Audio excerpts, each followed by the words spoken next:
नमस्कार प्रेक्षकांनो, मी भावना भक्तिकट्ट्यावर तुमचं स्वागत आहे. आज आपला विषय आहे पुरुषोत्तम मास कथा. आज आपण त्या कथेला सुरुवात करत आहोत. पुरुषोत्तम मासाला म्हणजेच अधिक मासाला अत्यंत श्रेष्ठ आणि कल्याणकारी मानले जाते. अधिक मास म्हणजे श्रीहरींची विशेष कृपा प्राप्त करण्यासाठी दुर्मिळ संधी असे म्हणतात.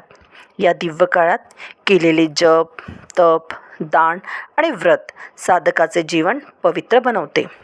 पुरुषोत्तम मास महात्म्य कथा 12 मध्ये आपण जाणून घेणार आहोत त्या तपस्विनी कन्येचा पुनर्जन्म म्हणजेच द्रौपदी म्हणून तिचे जीवन आणि पुरुषोत्तम मासाच्या महान प्रभावाचे अद्भुत वर्णन.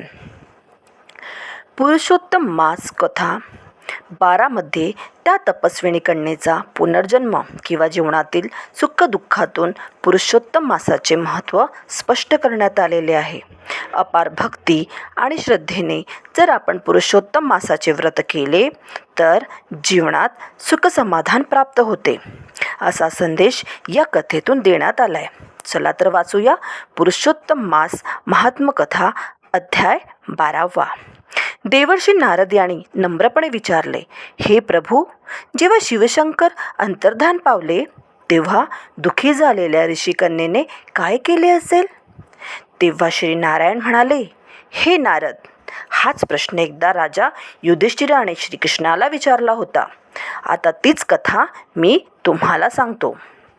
श्रीकृष्ण म्हणाले, हे राजन, भगवान शंकर निघून गेल्यानंतर ती कन्या अत्यंत दुःखी झाली.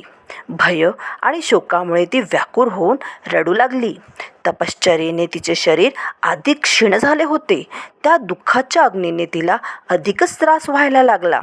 ती जणू वनातील आगीत जळून गेलेल्या एखाद्या वेलीप्रमाणे दिसत होती. काळ पुढे सरकत गेला आणि शेवटी कालाच्या प्रभावाने तिला आपल्या आश्रमातच देहत्याग केला. त्याच काळात यज्ञसेन नावाचा राजाने एक महान यज्ञ केले. या यज्ञकुंडातून एक दिव्य तेजस्वी कन्या प्रकट झाली. तीच पुढे राजा द्रुपद यांची कन्या म्हणजेच द्रौपदी म्हणून प्रसिद्ध झाली. पुनर्जन्मातील तीच तपस्विनी कन्या आता द्रौपदीच्या रूपात पुन्हा जन्माला आली होती. तिचा स्वयंवर झाला, ज्यामध्ये अर्जुनाने माशाच्या डोळ्याला अचूक भेदले आणि तिला जिंकले. परंतु पुढे तिच्या जीवनात अनेक दुःखद प्रसंग आले. दुर्योधनाच्या दरबारातून दुःशासनाने तिचे केस पकडून तिचा अपमान केला.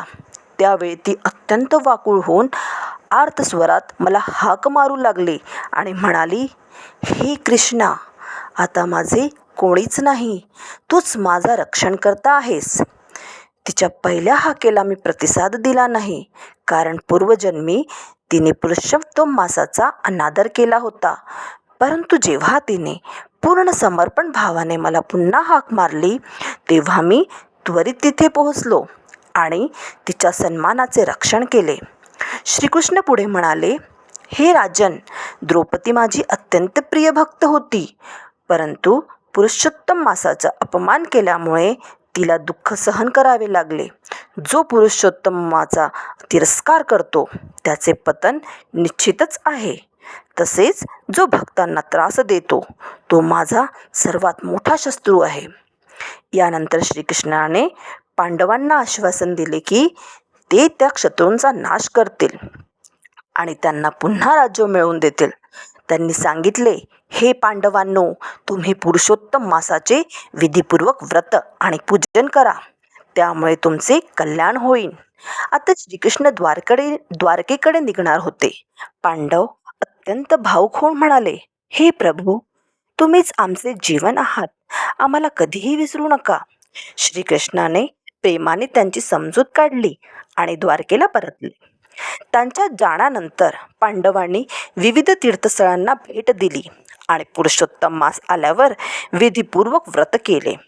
14 वर्षानंतर श्रीकृष्णांच्या कृपेने त्यांनी आपले राज्य पुन्हा प्राप्त केले. शेवटी सुतजी म्हणालतात, हे मुनिर्वय, पुरुषोत्तम मासाचे महत्त्व इतके महान आहे की त्यांचे संपूर्ण वर्णन कोणीही करू शकत नाही. स्वयं भगवंत त्यांचा संपूर्ण प्रभाव जाणतात. जो मनुष्य श्रद्धा, भक्ती आणि नियमपूर्वक अधिक मासाचे पालन करतो तोच खऱ्या अर्थाने धन्य आणि पूजनीय ठरतो. ओम श्री कृष्णदेव वासुदेवाय नमः.